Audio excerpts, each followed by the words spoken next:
महत्वपूर्ण बिंदु पर हम लोग चर्चा करने जा रहे हैं, कश्मीर और भारत विभाजन।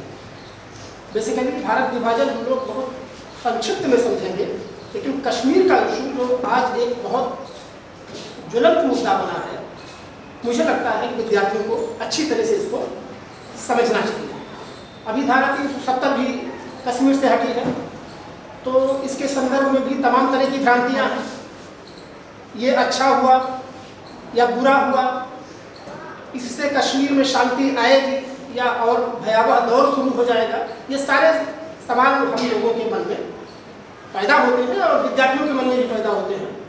तो इसका निराकरण करने का प्रयास आज के इस सेमिनार में हम लोग करें। सदियों तक भारत में अंग्रेजों का शासन रहा। अगस्त 1945 तक द्वितीय विश्व युद्ध का दौर रहा, उसकी अगुवाई ब्रिटेन ही कर रहा था। युद्ध में ब्रिटेन और उसकी मित्र शक्तियां जीती जरूर, लेकिन जीतने के बावजूद ब्रिटेन में जश्न का माहौल नहीं था, क्योंकि आर्थिक इनकी स्थिति उनकी बहुत ही डमाडोल हो गई थी और भारत में लगातार अंग्रेजों को यहाँ से भगाने के लिए नेशनल मूवमेंट चल रहा था। अब इस दरमियान होता क्या है कि ब्रिटेन में द्वितीय विश्व युद्ध के बाद चुनाव होता है, तो वहाँ पर लेबर पार्टी सत्ता में आती है। क्लेमेंट इटली वहाँ के प्रधानमंत्री होते हैं और उनको तमाम परिस्थितियों की समझ इस तरह से बनती है कि उनको लगता है कि अब भारत में बहुत ज़्यादा समय तक शासन करना मुश्किल है, क्योंकि यहाँ पर लंबे दौर से गांधी जी का भारत छोड़ो आंदोलन चल रहा था, नौसेना में विद्रोह हो रहा था और ब्रिटेन की आर्थिक हालत बहुत ही खस्ता हो चुकी थी। तो इन परिस्थितियों में अब ये लग रहा था कि अंग्रेजों को यहाँ से जाना ही जाना है। तो जाना है तो किस तरह से जाना है, ट्रांसफर ऑफ पावर कैसे करना है, ये इन बिंदुओं को हम लोग समझेंगे। 1946 में कैबिनेट मिशन आया और उस मिशन से ही ये तय होने लगा कि आने वाले दिनों में भारत को आज़ादी मिलने वाली है। ठीक है, तो 1946 से लेकर के 50 के दरमियान दो तरह की समस्याएं हमारे सामने आती हैं। एक तो अंतरिम गवर्नमेंट बनती है, जिसके उपाध्यक्ष जवाहरलाल नेहरू बनते हैं और सरकार बनती है। दूसरी तरफ आइडिया ऑफ नेशन पे विचार चलता है, भारत का भविष्य कैसा होगा, इस पर चर्चा चलती है और उसका अहम पड़ाव बिंदु है संविधान सभा। संविधान सभा में भारत के भविष्य पर को लेकर के तमाम तरह के सवाल जवाब चलते रहते हैं। जब ये लगने लगा कि भारत को आज़ादी मिलनी है, तो अब 47 तक आते आते मतलब एक अहम बिंदु है कि फरवरी 1947 में ब्रिटिश प्रधानमंत्री ने ये अनाउंसमेंट किया कि हम जून 1948 तक भारत को आज़ाद करके चले जाएंगे, ट्रांसफर ऑफ पावर करके देके चले जाएंगे। वो ट्रांसफर ऑफ पावर किसको देंगे, भारत और पाकिस्तान दो देश बनेंगे और जो रियासतें थी देश 565 के करीब रियासतें थी देश की, उनके ऊपर जो सर्वोच्चता की ताकत थी ब्रिटिश की, पैरामाउंसी जिसको कहते हैं, वो लैप्स हो जाएगी और वो उन रियासतों से मेरा संबंध इतिहास में जहाँ पे था वहीं पर समाप्त हो जाएगा। तो एक बड़ा सवाल उठता है कि एक तरफ तो हम ये सुनते चले आ रहे थे कि लंबे शासन के दौरान अंग्रेजों ने भारत को एकता के सूत्र में बांध दिया, और अब क्या सुन रहे हैं कि भारत पाक दो देश बनेंगे, 565 जो देशी रियासतें हैं वो भी स्वतंत्र होगी। तो रियासतों का ये मतलब है कि आप समझें कि रियासतों के मामले में ये बिल्कुल क्लियर था कि 1757 से लेके 1857 तक ब्रिटेन की भारत में विस्तारवादी नीति थी। रियासतों के संदर्भ में वो विस्तार करते रहे, लेकिन आपको पता है कि 1857 में एक बहुत बड़ा विप्लव होता है और यहाँ पे जाकर के अंग्रेजों ने अपनी नीति बदली। तो 1858 में एक घोषणा पत्र आता है महारानी का। कौन सी महारानी? ब्रिटेन की।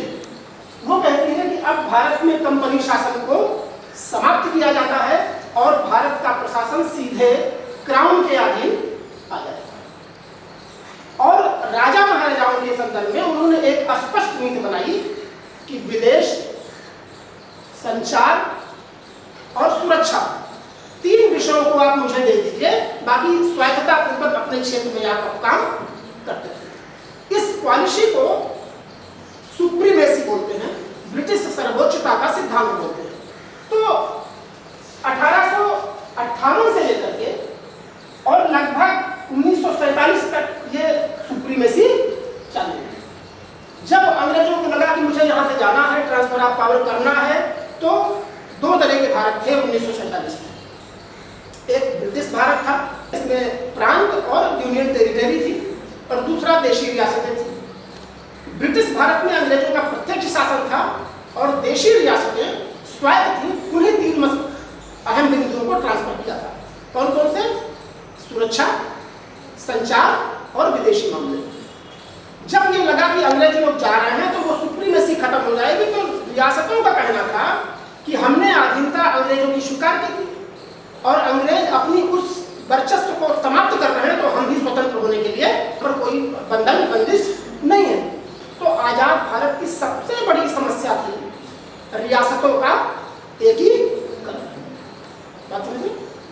तो एक तरफ आइडिया ऑफ नेशंस पे बात हो रही थी कि भविष्य का भारत कैसे होगा, संविधान निर्माण सभा काम कर रही थी, कॉन्स्टिट्यूशन बन रहा था, और दूसरे तरफ जो है रियासतों के एकीकरण के लिए एक रियासती मामलों का विभाग बनाया गया, जिसके मुखिया थे उप प्रधानमंत्री सरदार वल्लभ भाई पटेल और ब्यूरोक्रेट थे मेमन, उनको उसका सचिव बनाया गया।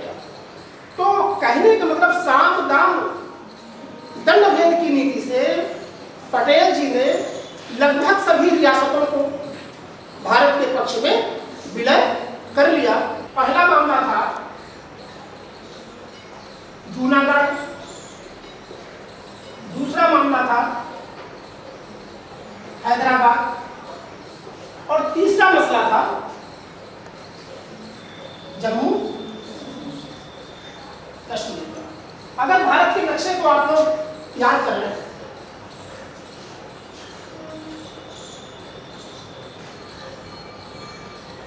देख रहे हैं नर्मदा ताप्ती नदी है,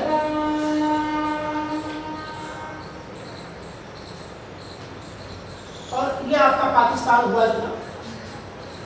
जूनागढ़ एक स्वतंत्र रियासत थी, यहाँ सौराष्ट्र देता है। हैदराबाद यहाँ भारत के मध्य में हैदराबाद थी, और जम्मू एंड कश्मीर ये पूरी एरिया, ठीक है। हैदराबाद की स्थिति ये थी कि हैदराबाद का जो शासक था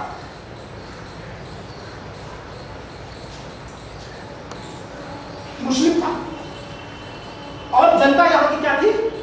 हिंदू थी। तो शासक ने पाकिस्तान के पक्ष में अपना विलय कर दिया, लेकिन चूंकि जनता भारतीय राष्ट्रीय आंदोलन से लगातार जुड़ी थी, इन देशी रियासतों में प्रजामंडल आंदोलन के तहत एक नेशनल राष्ट्रीय चेतना का दौर हमेशा चला है आजादी की लड़ाई में।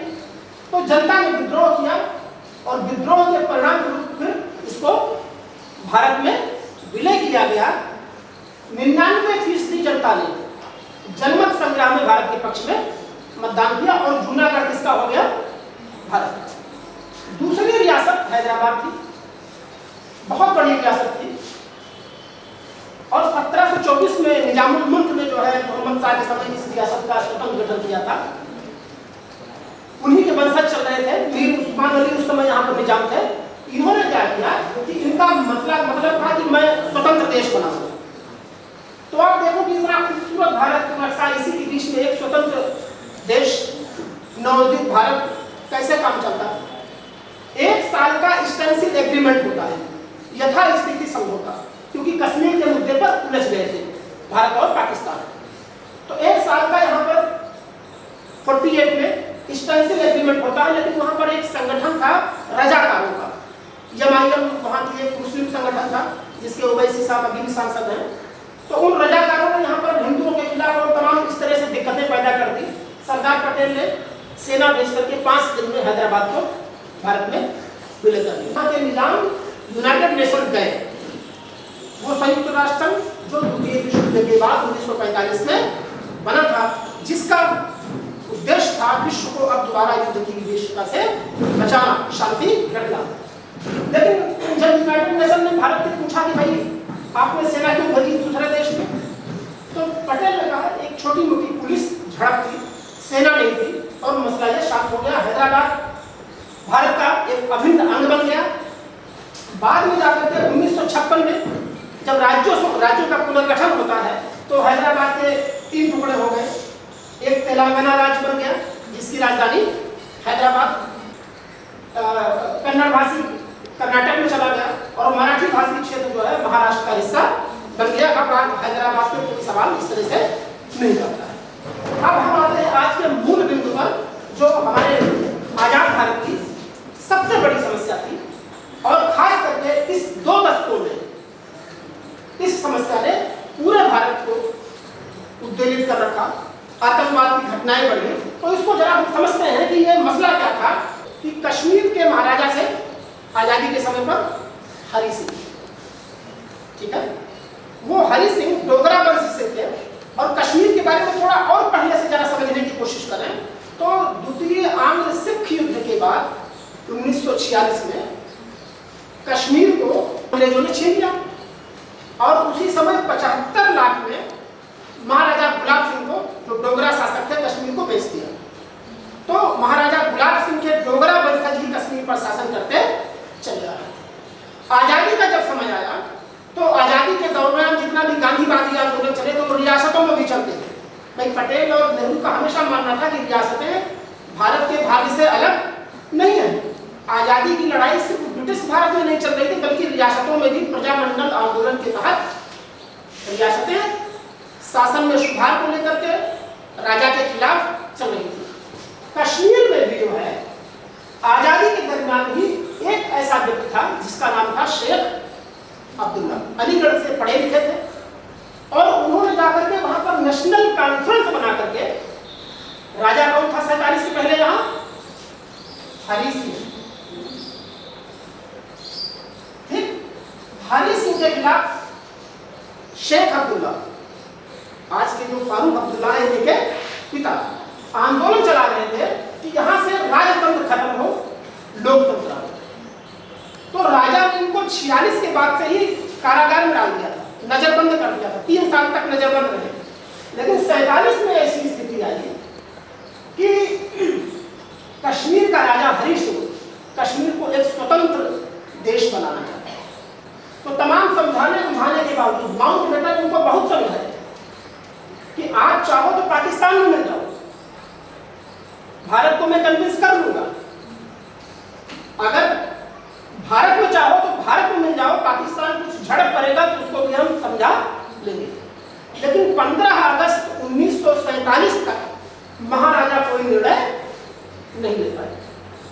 इसी बीच क्या होता है कि 3 जून को ब्रिटिश पार्लियामेंट में यह अनाउंस कर दिया जाता है कि अब हम 28 जून 48 को नहीं, 15 अगस्त 1947 को सत्ता योग्य उत्तराधिकारियों को देकर के चले जाएंगे। भारत और पाकिस्तान जो देश होंगे, रियासतें अपनी पुरानी स्थिति में पहुंच जाएंगी जहां पर वो स्वतंत्र थी। वो या तो भारत में शामिल हो जाए या पाकिस्तान में शामिल हो जाए या स्वतंत्र रहना चाहें तो उस पर भी कोई बंदिश नहीं है। लेकिन बहुत अड़चन थी कि 565 में कुछ रियासतें बड़ी थी और कुछ छोटी छोटी थी, तो उनका इस बीच में स्वतंत्र रहना बिल्कुल प्रासंगिक नहीं था बल्कि अप्रासंगिक था।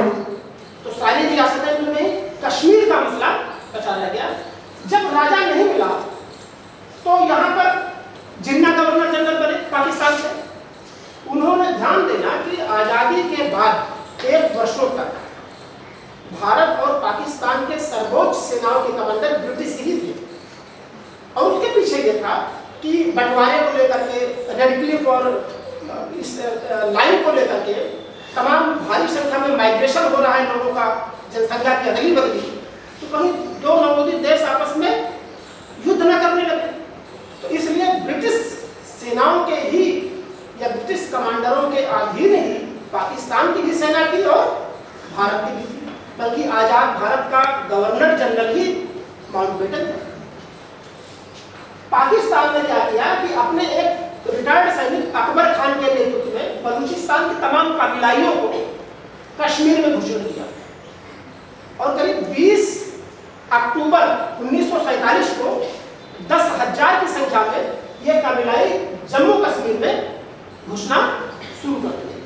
यहाँ ये ध्यान रखना है कि जम्मू कश्मीर का जो भौगोलिक जुड़ाव था नहीं था, बल्कि पाकिस्तान के मार्फत सियालकोट और मुजफ्फराबाद से वो ज्यादा जुड़ा था। भौगोलिक रूप से देखा जाए तो जम्मू कश्मीर किसके नजदीक था? पाकिस्तान से। लेकिन मानसिक रूप से देखा जाए तो निश्चित रूप से जम्मू कश्मीर भारत के साथ जुड़ा था। तो जब ये कबीलाइयों ने हमला कर दिया 20 तारीख को, 22 तारीख को वो उरी तक पहुंच गए, 24 तारीख को उन्होंने बारामूला में पहुंच करके क्या हिंदू क्या मुस्लिम स्त्रियों के साथ गैंगरेप, लूट खसोट करना शुरू कर दिया।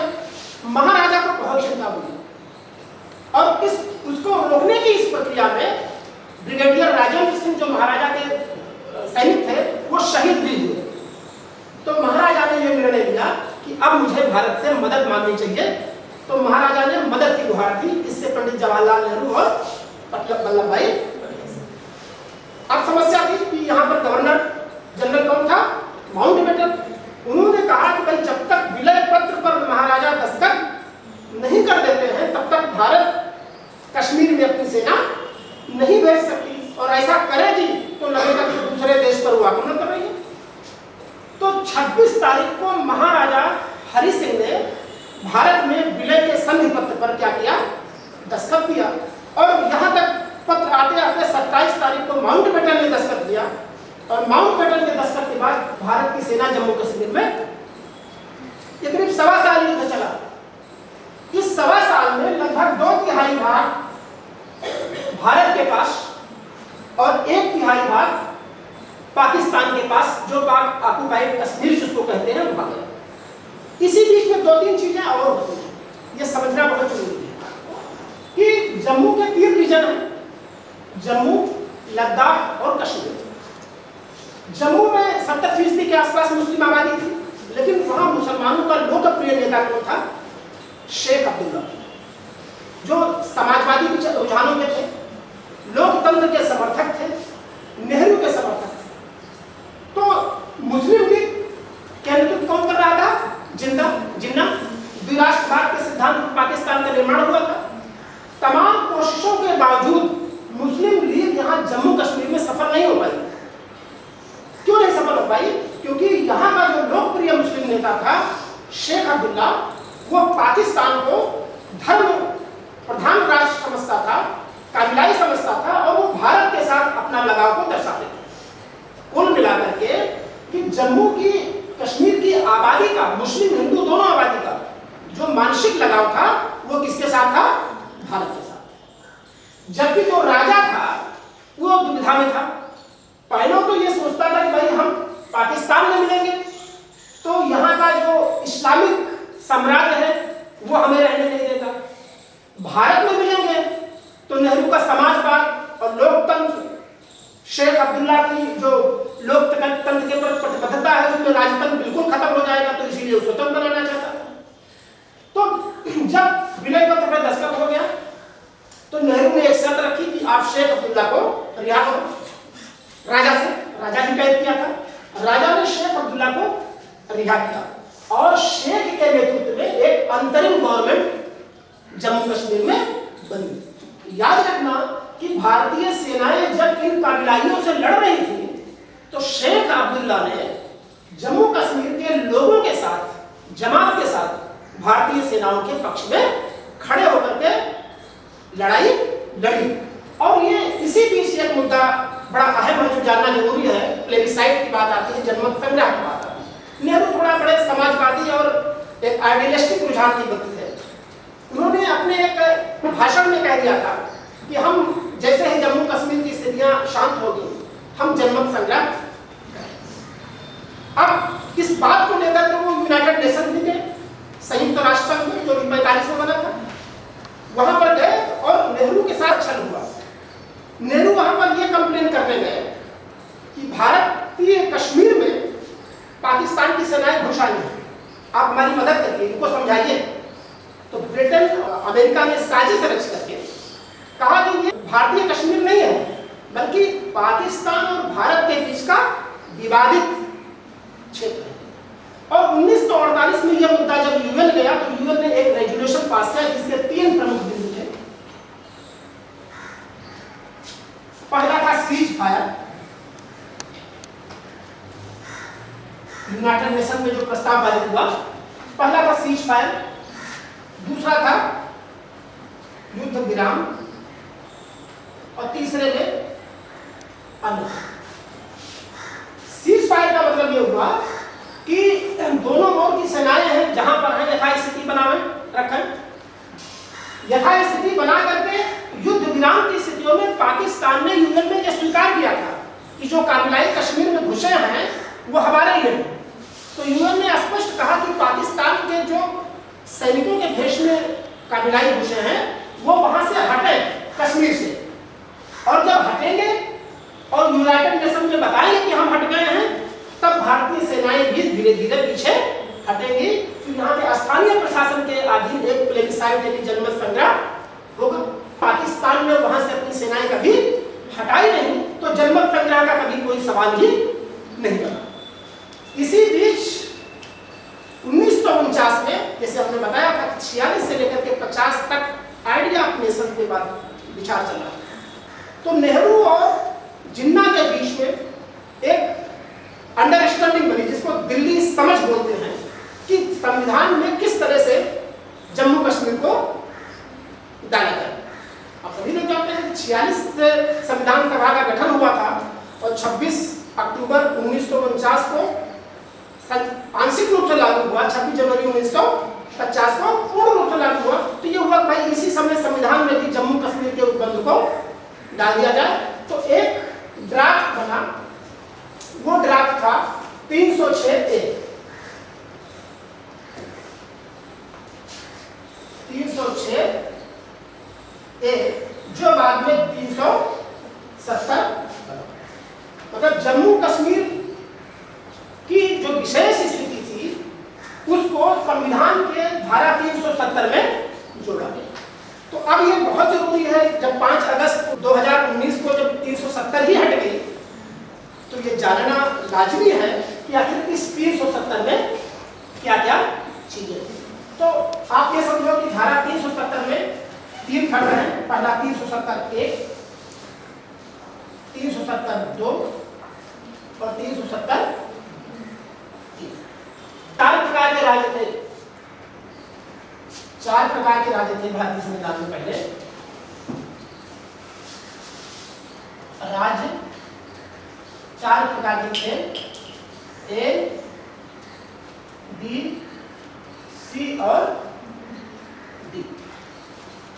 ये पहला प्रकार के A प्रकार के राज्य थे भाग 6 में, B प्रकार के राज्य भाग संविधान के भाग 7 में, और C प्रकार के राज्य भाग 8 में, और D प्रकार के राज्य भाग। A प्रकार के राज्यों में तो जो 1935 के एक्ट में ब्रिटिश भारत के राज्य थे 10 या 11, वो ब्रिटिश भारत के 1935 के अनुसार थे। B प्रकार के ऐसे राज्य थे जो विलय में थोड़ा मुश्किल कर रहे थे और कुछ स्पेशल प्रोटेक्शन चाहते हैं। जैसे ये चाहते थे मेरी अपनी सेना को, मुझे सदर रियासत कहा जाए, राजप्रमुख को, ठीक है, हमें और कोई बता चाहिए। तो इसमें जैसे हैदराबाद,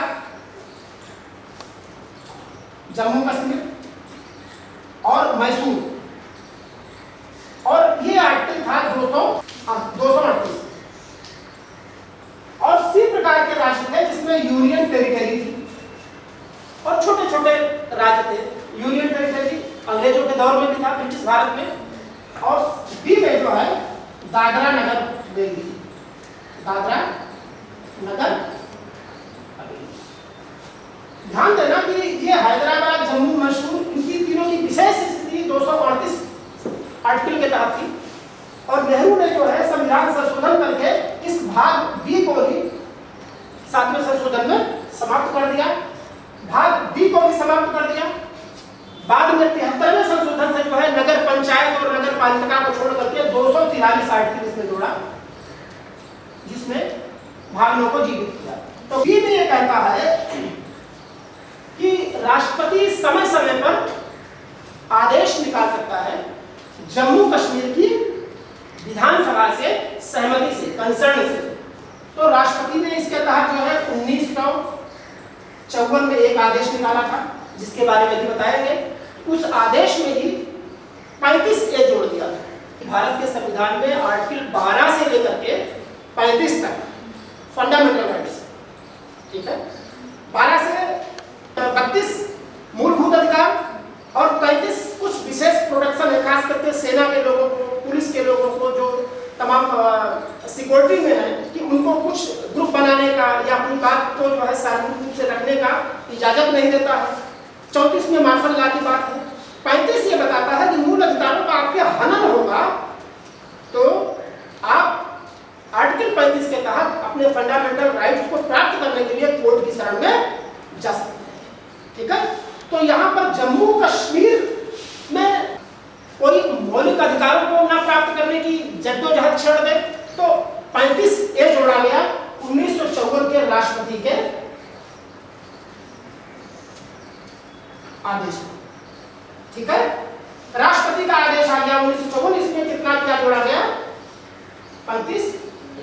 और इस 35A का मूल आशय था कि जम्मू कश्मीर जो चूंकि अभी प्लेबिसाइड होना है, वहां के लोगों को, वहां के हुक्मरान को यही डर था कि भाई जनमत खतरा होगा और कहीं यहाँ का जनसंख्या श्रेणियों न गड़बड़ हो जाए, तो यहाँ के जो अस्थायी निवासी होंगे उसका पूरा अधिकार जम्मू कश्मीर की विधानसभा को दे दिया। इसमें 2 में यह बताया गया है कि भारत के संविधान के आर्टिकल 1 और 370 के अलावा कोई भी आर्टिकल जम्मू कश्मीर में अप्लाई नहीं होगी। तीसरे में यह कहा गया है, सी में 2 चीजें कही गई हैं कि 370 कैसे हटेगा, कैसे हटेगा, कैसे हटने के लिए कहा गया है कि भारत का राष्ट्रपति एक अधिसूचना लाएगा और वो भी जम्मू कश्मीर की संविधान सभा की संस्कृति से, रिकमेंडेशन से, और वो ला करके इस 370 को हटाया जा सकता है। तो अब यहां पर ध्यान ये देना है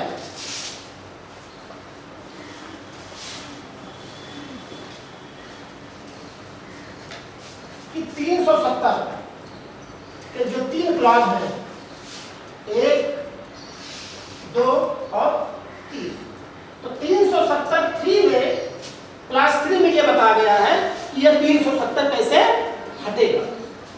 क्लास 2 में बताया गया है कि कोई भी संशोधन संविधान करेगा तो यहाँ की संविधान सभा, कहाँ की? जम्मू कश्मीर की रिकमेंडेशन से ही हो पाएगा। आपको बता दें कि 1951 में जम्मू कश्मीर की भी संविधान सभा अलग से बनी और 56 तक इसने अपना काम पूरा कर लिया। वहां का संविधान अस्तित्व में आ गया जो भारत के सहमति से बन रहा था, और 1957 में जम्मू कश्मीर की संविधान सभा भंग हो गई। तो 370 को हटाने का जो प्रावधान इसी की धारा 3 में था, उसमें लिखा था कि इस धारा को हटाने के लिए जम्मू कश्मीर की संविधान सभा से अनुमति लेनी पड़ेगी, वो प्रस्ताव पारित करेगी, तभी ऐसा हो सकेगा। तो अभी आप देखोगे कि 5 अगस्त 1919 को जो 370 में को हटाने का संशोधन होता है, उसमें 1B और 1(3) के तहत राष्ट्रपति के 2 आदेश आते हैं, जिसको भी हम आपसे चर्चा करेंगे। जम्मू कश्मीर की संविधान सभा बन गई। 1952 में शेख और नेहरू के बीच एक दिल्ली समझौता होता है कि जम्मू कश्मीर के संविधान में किन किन तत्वों को शामिल किया जाएगा। जम्मू कश्मीर के संविधान की धारा 3 में यह स्पष्ट कहा गया कि जम्मू कश्मीर भारत का क्षेत्र है, था और रहेगा। उसी तरह से वहां के संविधान की एक धारा है आर्टिकल 92 कि आपात स्थितियों में राज्यपाल शासन कैसे लागू होगा, ये सारी चीजें थी।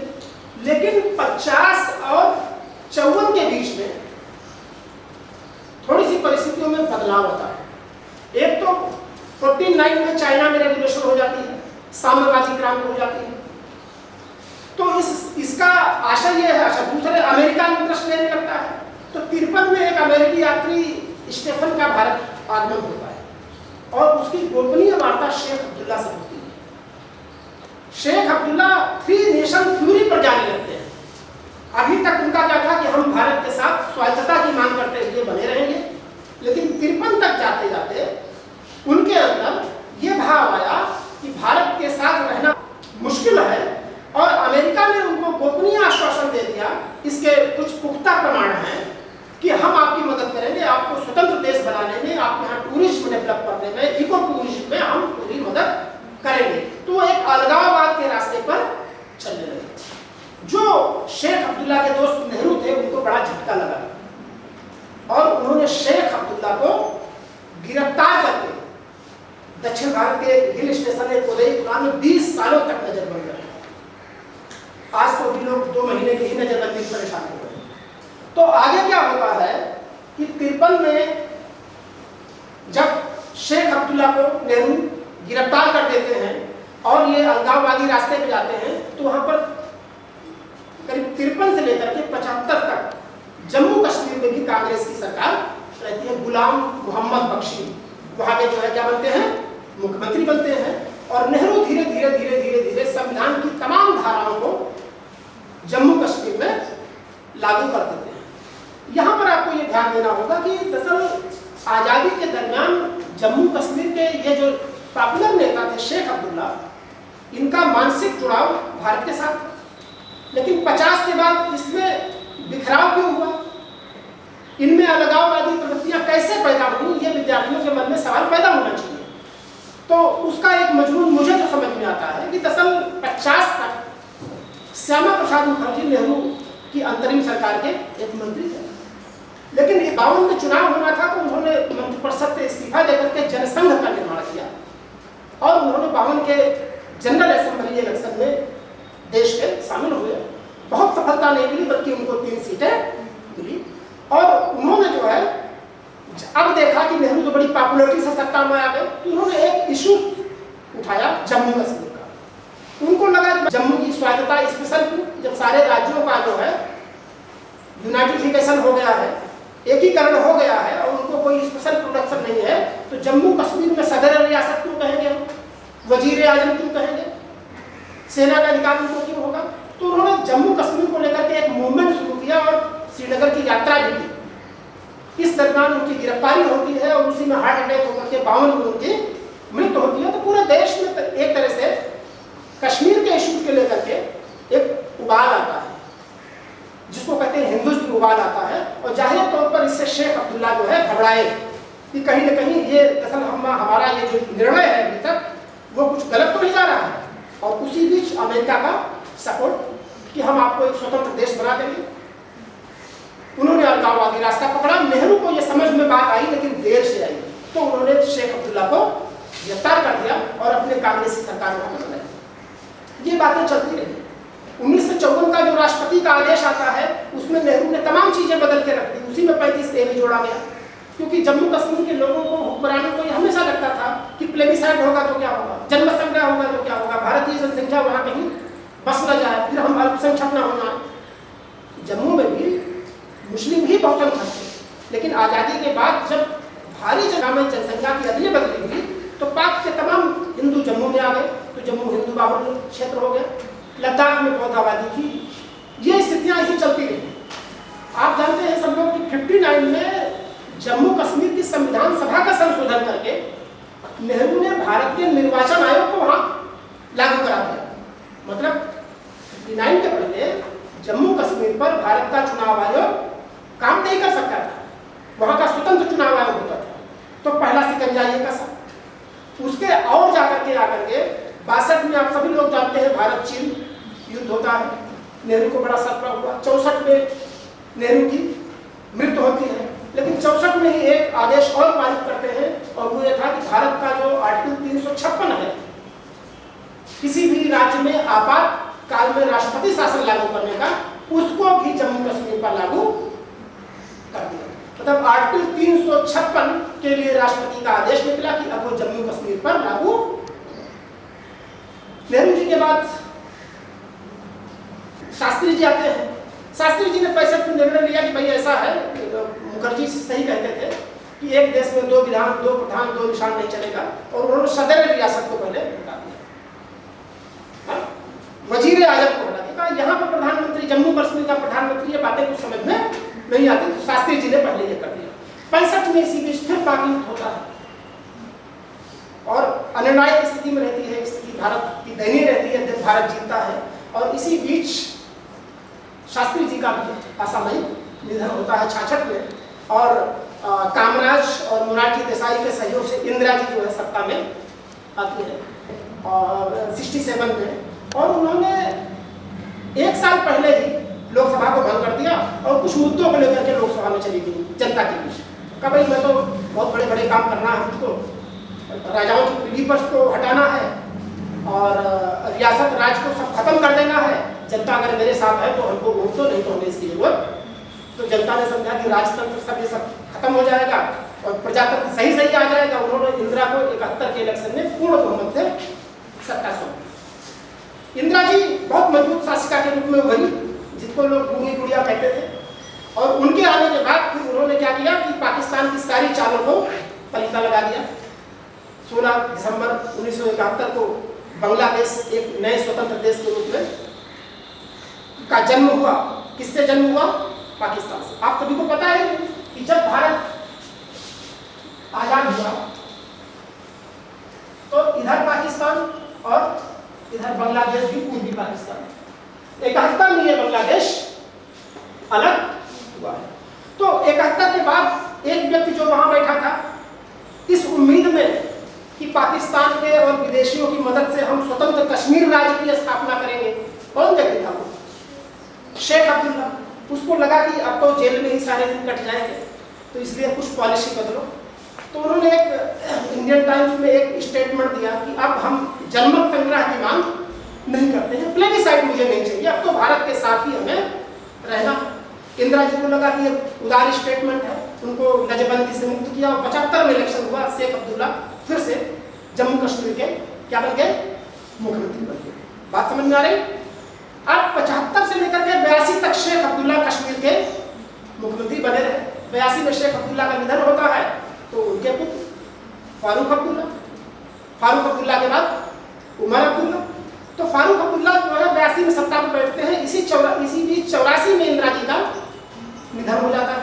सभी लोग जानते हैं पंजाब की घटनाओं को लेकर के अमृतसर का जो ब्लू स्टार आंदोलन था, ठीक है, उसको लेकर के सिखों ने उनको हत्या कर दिया।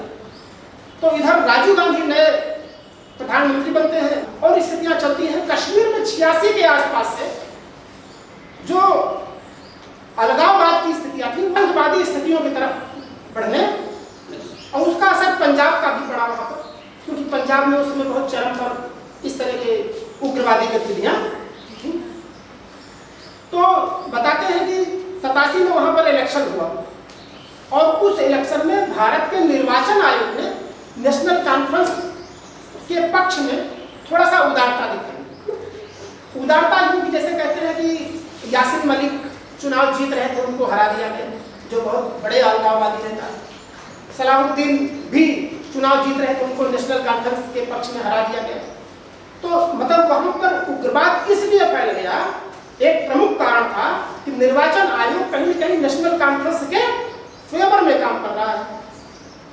लोकतंत्र में चुनाव निष्पक्ष होना चाहिए, वो काम नहीं हो रहा। और भी कारण थे। JKLF का निर्माण होता है, जम्मू कश्मीर लिबरेशन फ्रंट, जो है अलग कश्मीर के स्वतंत्र देश के निर्माण की बात करता है, वही वो दौर था। और ये सब स्थितियां चलती रहती हैं। बाद में 2002 में एक स्वायत्तता का प्रस्ताव पारित होता है कि हमें 1953 के पहले की कश्मीर की स्थिति चाहिए। फारूक अब्दुल्ला ने पास किया। अब क्या होता है कि ये कश्मीर की जो स्थिति वहाँ से थी, ये चलती चली जाएगी। 2014 में नरेंद्र मोदी की सरकार भी थी, उनके मैनिफेस्टो में, घोषणा पत्र में 370 को हटाने का जिक्र आप लोगों ने देखा होगा। 4 साल 5 साल में काम करते रहे, तमाम तरह की प्रक्रिया। 370 तो भाजपा हटा ही नहीं सकती, 10 बार बने तब भी नहीं हटा सकती। दोबारा 19 में इलेक्शन हुआ, फिर आ गए, बड़ी मेजॉरिटी में नरेंद्र मोदी आ गए। अब इनको क्या था कि इस इश्यू को सॉल्व करना था।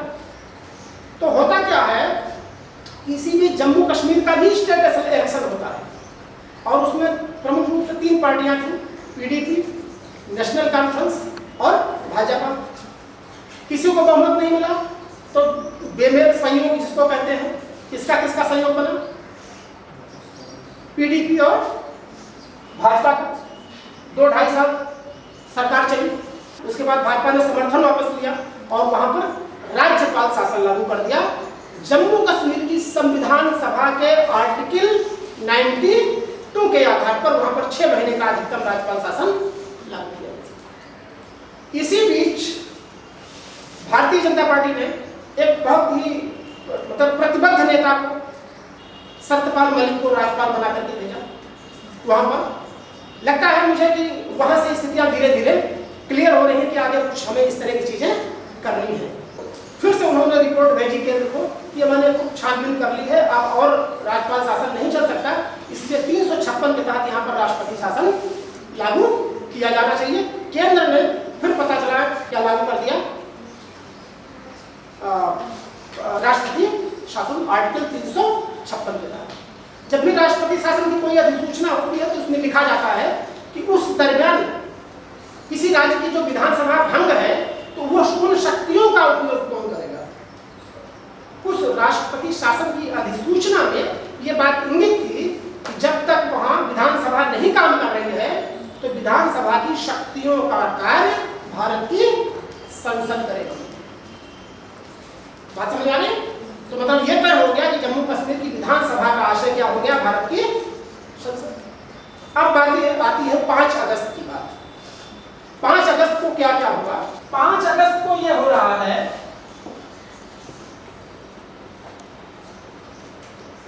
2019 आर्टिकल 370(1)(d) के तहत राष्ट्रपति एक आदेश निकालते हैं। देखिए, राष्ट्रपति कोई भी आदेश जम्मू कश्मीर के संदर्भ में जब निकालेंगे तो इसका आशय है कि वहां के राज्य की सलाह से, तो वहां का राज्य का क्या मतलब हुआ? विधानसभा। विधानसभा नहीं है तो उस शक्तियों का उपयोग कौन कर रहा है? राज्यपाल। और विधानसभा की शक्तियों का उपयोग संसद के तहत, क्योंकि उस राष्ट्रपति शासन में ये बात इंगित है कि वहां की विधानसभा की शक्तियों का भारत की संसद उपयोग में। तो उन्होंने कहा कि राष्ट्रपति ने एक आदेश 370(1)(d) के तहत किया कि 1954 का राष्ट्रपति का आदेश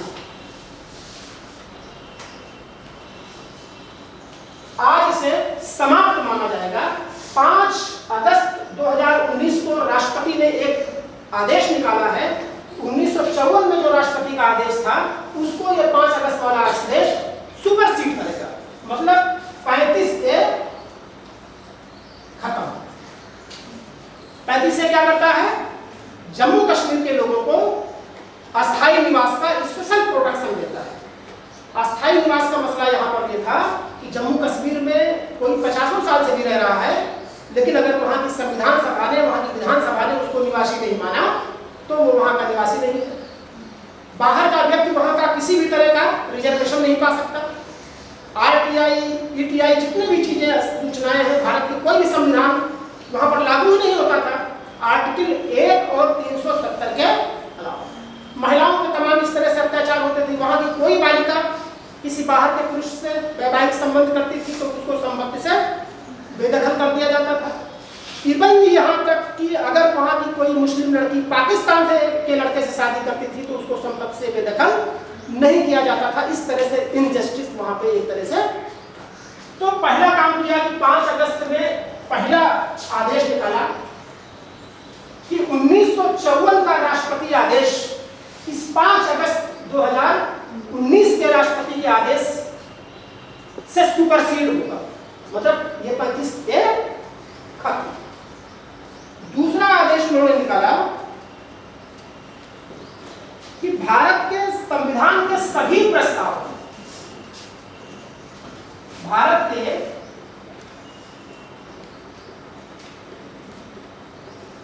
सभी आर्टिकल लागू होंगे।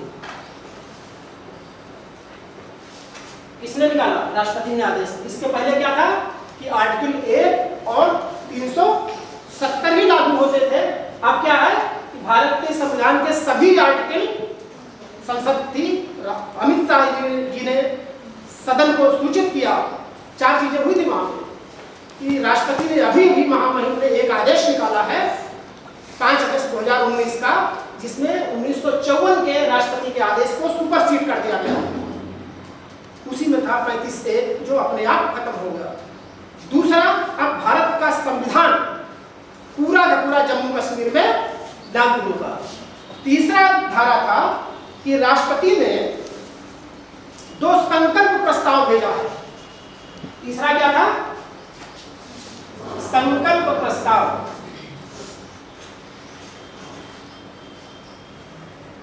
संकल्प प्रस्ताव जब संसद में प्रस्तुत होता है तो उसमें वोटिंग होती है। वो संकल्प प्रस्ताव ये भेजा है कि राष्ट्रपति महोदय वहां के राज्यपाल की सहमति से एक बिल रखना चाहते हैं, मतलब धारा 370 को हटाना चाहते हैं, और उस हटाने के लिए वहां पर एक जिक्र है कि संविधान सभा से अनुमति लेना चाहिए। 370(3) में कहा कि भारत की, मतलब जम्मू की विधान सभा का आशय अब से संविधान सभा का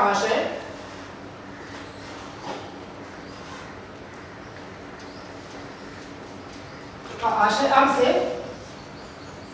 विधान सभा होगा।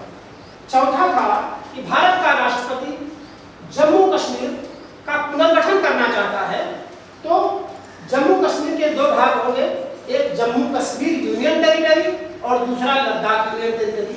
उस पर संसद की अनुमति चाहिए। जम्मू कश्मीर पुनर्गठन विधेयक, मतलब 5 अगस्त को अमित शाह जी ने संसद में एक तरह से 4 बातों पर जोर दिया। पहली बातें ये थी कि राष्ट्रपति ने राज्यपाल की सहमति से, कॉन्फ्रेंस से 1954 के आदेश को सुपरसीड कर दिया है। आशय जिस 35 को लेकर के हमेशा से यहाँ पर विवाद रहता था, वो खत्म इसी एकमात्र आदेश। दूसरा कि भारत के संविधान के सभी आर्टिकल जम्मू कश्मीर पर आज से लागू होंगे। इसके पहले क्या था? सिर्फ आर्टिकल 1 और 370 ही लागू होता था, भारत का शेष आर्टिकल वहां पे लागू। तीसरा रेजुलेशन था संकल्प प्रस्ताव। वो संकल्प प्रस्ताव के 2 भाग हैं, दोनों एक दूसरे से जुड़े हैं, जिसमें ये था कि भाई धारा 370 को राष्ट्रपति हटाना चाहते हैं, और चूंकि उसके लिए वहां की विधानसभा से सहमति लेना है, और वो सब विधानसभा नहीं है आज की स्थिति में। जम्मू कश्मीर की विधानसभा का आशय भारत की संसद ही है, तो आप इसका अनुमति दें। ये दूसरा रेजुलेशन। और दूसरा कि आर्टिकल 4 के तहत राज्यों का पुनर्गठन करने के लिए एक विधेयक लाया कि राष्ट्रपति महोदय जम्मू कश्मीर का पुनर्गठन चाहते हैं, और उस पुनर्गठन के लिए वहां के विधानसभा की अनुमति चाहिए, और वो विधानसभा की शक्तियां आज की स्थिति में संसद के पास हैं, तो संसद उसको अनुमति दे। बड़ी बात, आधे घंटे में दोनों रेजुलेशन पास। राष्ट्रपति के पास गए, राष्ट्रपति ने इसको जो है ओके किया। उसके बाद 78 पेज का एक जम्मू कश्मीर पुनर्गठन विधेयक लागू किया गया। वो जम्मू कश्मीर पुनर्गठन विधेयक क्या है, इसको जरा देखिए आप।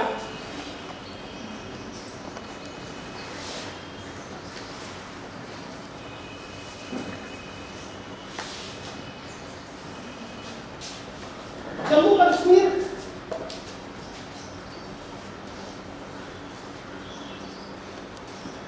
दो भाग हैं। पहला जम्मू कश्मीर और दूसरा लद्दाख। बात समझ में आ रही? पहला क्या होगा?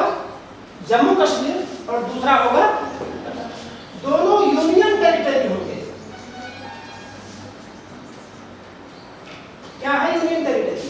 केंद्र शासित प्रदेश। ठीक है। जम्मू कश्मीर में विधानसभा होगी, लोकसभा की 5 सीटें होंगी, राज्यसभा 4 सीटें होंगी, और यहां पे लद्दाख में सिर्फ 1 लोकसभा सीट। ठीक है। जहां तक जम्मू कश्मीर की विधानसभा की बात है, इस अधिसूचना के पूर्व 5 अगस्त के पहले यहां की विधानसभा में कुल 87 सीटें थी। जम्मू कश्मीर में, और 24 सीटें पाक अधिकृत कश्मीर में, और 4 सीटें थी लद्दाख में। अब क्या हुआ, लद्दाख की 4 सीटें खत्म, क्योंकि वहां विधानसभा ही नहीं है। पीओके में 24 रखी गई है, भाई जब कभी हम उसको पीओके को मिला लेंगे तो उसको भारत में शामिल किया जाएगा। इन 87 में अब देखा जाए तो ये 4 घंटे कितने बचे, 31, 7 सीटें बढ़ा दी गई। अब क्या होगा, जम्मू कश्मीर की विधानसभा में 90 सीटें होंगी। इन 90 में 24 यथावत कहां के लिए, पाक अधिकृत कश्मीर के लिए, 2 सीटें महिलाओं के लिए। देखिए भारत के संसद में जो 2 सीटें भरी जाती हैं वो एंग्लो इंडियंस के लिए, लेकिन यहाँ पर 2 सीटें किसकी हैं, अगर लगता है राज्यपाल को कि वहां पर महिलाओं का रिप्रेजेंटेशन कम है तो 2 सीटें वो भर सकता है। तो कुल मिलाकर के ये जो 7 सीटें अभी बढ़नी है, भारत का निर्वाचन आयोग समय रहते वहां पर परिसीमन करेगा और वो 7 सीटें जनसंख्या के आधार पर बढ़ाएगा। तो मुझे लगता है कि ये 7 सीटें हो सकता है जम्मू के क्षेत्र को ज्यादा मिले, तो इन फ्यूचर अगर चुनाव भी होता है तो कश्मीर का जो रेशियो है वो थोड़ा सा सुधरेगा जम्मू कश्मीर के अपेक्षा में। बाकी ये यूनियन टेरिटरी है, यहाँ पर 10%, मतलब यहाँ की विधानसभा की सीटों के 10% के हिसाब से कैबिनेट बन सकती है, मंत्री बन सकते हैं। जैसे ही ये रेजुलेशन पास हो गया, जम्मू कश्मीर पुनर्गठन का विधेयक, SC/ST एक्ट वहां पर पूरी तरह से लागू हो गया, Indian penal code, IPC, CPC धारा पूरी तरह से लागू हो गई, और इसके साथ साथ मतलब भारत की दंड संहिता पूरी लागू हुई, भारत का पूरा फंडामेंटल राइट्स वहां पर लागू हो गया, जम्मू कश्मीर में ये चीजें लागू हो गई। महिलाओं को जो मिलने वाले ढेर सारे प्रोटेक्शन और राइट्स है वो जम्मू कश्मीर में लागू।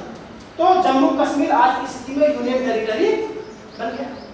लद्दाख क्या है कि लद्दाख में 1 लोकसभा की सीट दी गई है, ये बिना विधानसभा की यूनियन टेरिटरी।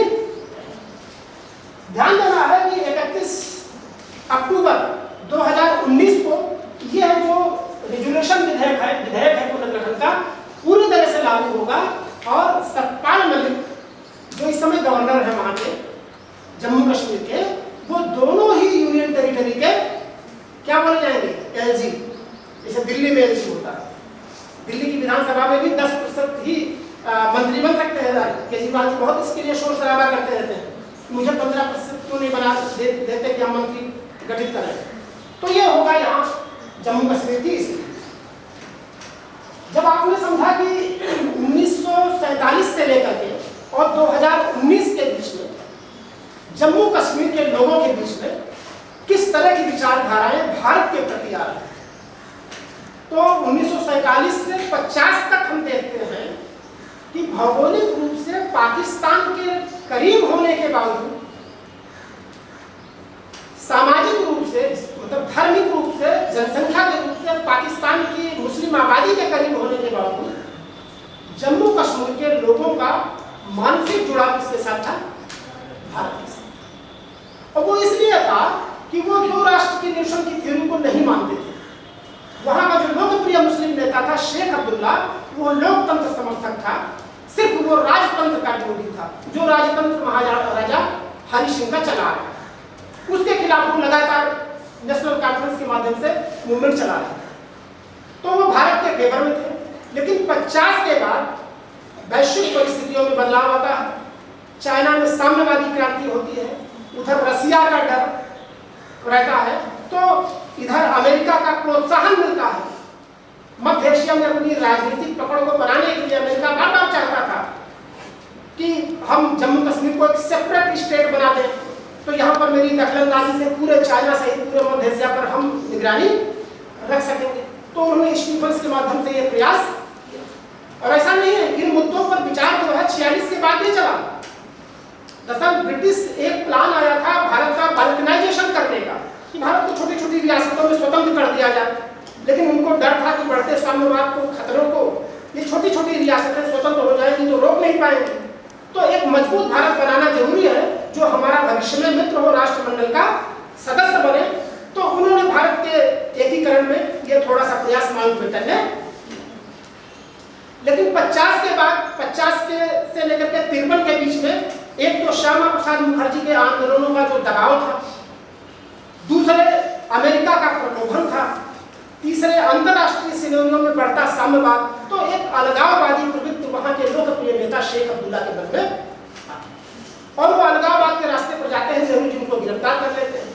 53 से लेकर के और लगभग 86 तक, जहां स्वायत्तता की मांग अभी तक चल रही थी 47 से 50 तक, अब 53 से लेकर के 86 तक वहां पर अलगाववादी प्रवृत्तियां आती। वो अलगाववादी मतलब जो मानसिक दूरी नजदीकी भारत के पास पक्ष में थी, वो धीरे धीरे दूरी बढ़ती गई। 86 के बाद से वहां पर अलगाववाद की जगह पर आतंकवादी गतिविधियां आ गई, उग्रवादी गतिविधियां आ गई, समझ रहे हैं? और उग्रवादी गतिविधियों में क्रांति मतलब जैसे हिंसा के बल पर जो है अलग कश्मीर राज्य बनाना, JKN 86-87 के दरमियान आता है। 89 में कश्मीरी पंडितों को सांप्रदायिक आधार पर वहां पर रातों रात भागने के लिए विवश किया जाता है, कश्मीर छोड़ दो। ये सिर्फ वहां पर कश्मीरियत की जगह पर इस्लामियत को प्रोत्साहित दिया जाने लगा। हिजबुल मुजाहिदीन आता है, लश्कर-ए-तैयबा आता है, और फिर अल-कायदा की जड़ें वहां पर कहीं कहीं दिखने लग जाती है। और इसी बीच जो है अल जवाहिरी का भी जुलाई में एक स्टेटमेंट आता है, भाई ऐसा है कि अब तो अफगान की समस्या समाप्त होने वाली है। अफगानिस्तान में इसी से 28 सितंबर को इलेक्शन है और अमेरिका लगातार वार्ता कर रहा है तालिबानियों से कि सत्ता उनको देकर के हम अपनी सेना वहां से हटा लें। तो आखिर वो लड़ाके जो तालिबानी हैं, जो हमेशा लड़ते आए हैं, जाएं कहाँ? वो पाकिस्तान के मार्फत कश्मीर में ही आकर के जिहाद का नारा बुलंद करेंगे, कश्मीर के लोगों को ही जान माल का हान करेंगे, दुनिया में आतंकवादी गतिविधियां फैलेंगे। तो कुल मिलाकर के भारत का जो नेतृत्व था, मुझे लगता है कि वर्षों से इस पूरे सिनेरियो को, परिदृश्य को समझ रहा है और उसको लगता है कि आज की जो स्थितियां थी 5 अगस्त की, वो भारत के पक्ष में थी। आज चाइना और अमेरिका का ट्रेड वार चल रहा है, सभी लोग जानते हैं, वर्चस्व की लड़ाई। चाइना हांगकांग के तमाम आंदोलनों से फंसा पड़ा है, तो वो दरअसल भारत के खिलाफ खुल करके नहीं आ सकता, क्योंकि भारत का व्यापार भी उसके फेवर में।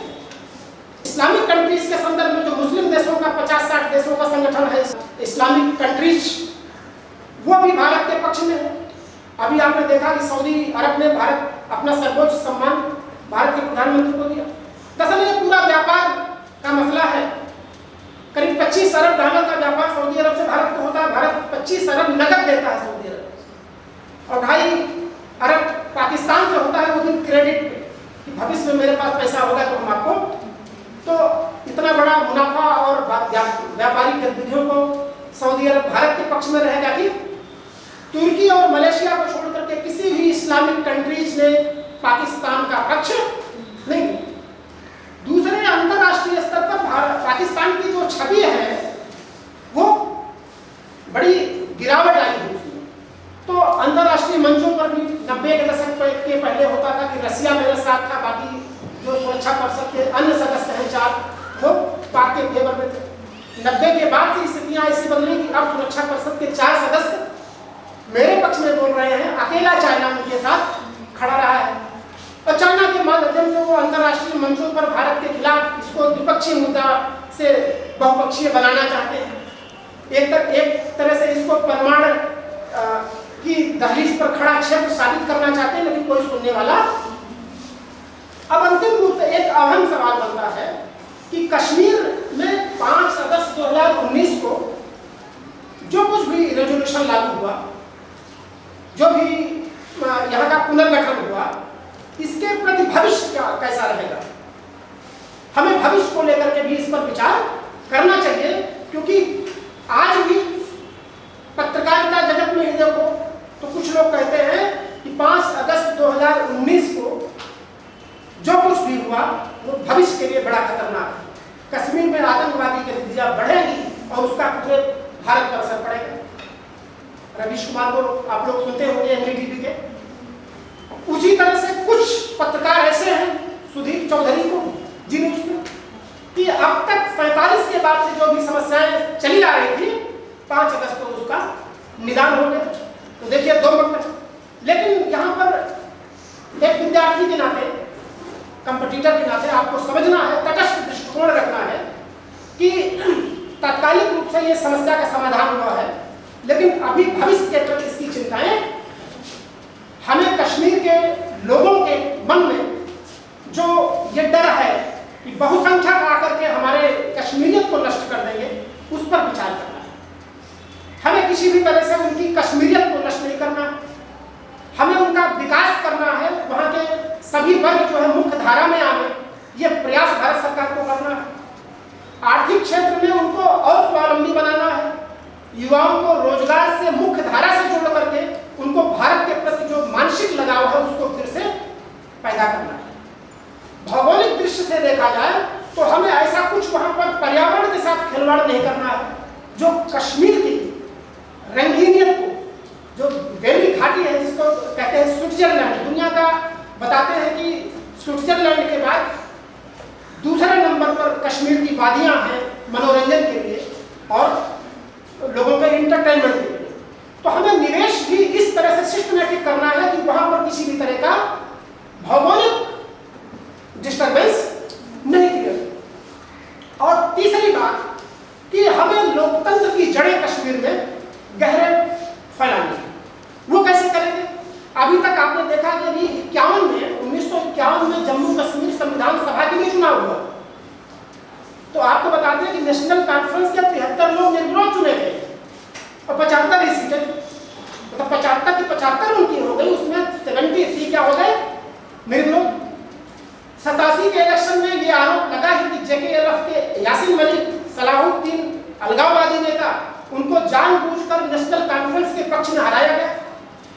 तो हम ये कहना चाहते हैं कि आने वाले समय पर वहां पर जैसे पंचायत इलेक्शन हो रहे हैं, असेंबली के इलेक्शन हो, तो लोकतंत्र में जनता को बिना भय के, किसी ऊपरी दबाव के अपना प्रतिनिधि चुनने का हक देना, मतलब जनता को वाजिब अर्थों में लोकतंत्र देना होगा। और जब वो जुड़ेंगे तो कहने का मतलब 2024 तक अगर हम ये करने में सफल हो गए, ध्यान देने की बात है कि कश्मीर के लोगों को भौगोलिक रूप से विकास के माध्यम से, रोजगार के माध्यम से, लोकतंत्र के माध्यम से, राष्ट्रीयता से जोड़ने में हम सफल हो गए जमीनी स्तर पर, तो भविष्य मेरा उज्जवल होगा और कश्मीर भारत का एक अहम हिस्सा बना है और पूरे भारत में सुकून और शांति रहेगी। लेकिन बाई द वे हम असफल हो गए तो एक नए तरह की चुनौतियां भी पैदा हो सकती हैं, उसके लिए भी तैयार रहना है।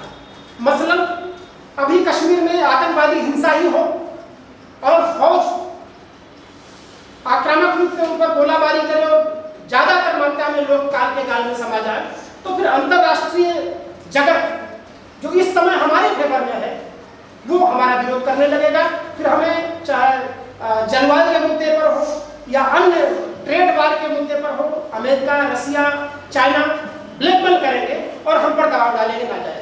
तो हमें पूरी कोशिश करनी है कि हिंसा को रोकें। जो अलगाववादी और उग्रवादी हैं उनको पूर्णता से दबा दिया जाए, लेकिन आम जो वहां के लोग हैं उन पर किसी भी तरह की जाति नहीं की जाए, बल्कि उनको लगे कि 5 अगस्त 2019 के पहले जो मेरी पोजीशन थी और अब वर्तमान भारत से जुड़ने के बाद हमारी स्थिति में सामाजिक, राजनीतिक, आर्थिक, शैक्षिक में बदलाव आ रहा है और हम मुख्य धारा की ओर आगे बढ़ रहे हैं। अगर हम ऐसा कर लिए तो फिर हमारी स्थितियां भविष्य के लिए बहुत सफल होंगी और हम एक कश्मीर को भारत की मुख्य धारा से जोड़ सभी को धन्यवाद।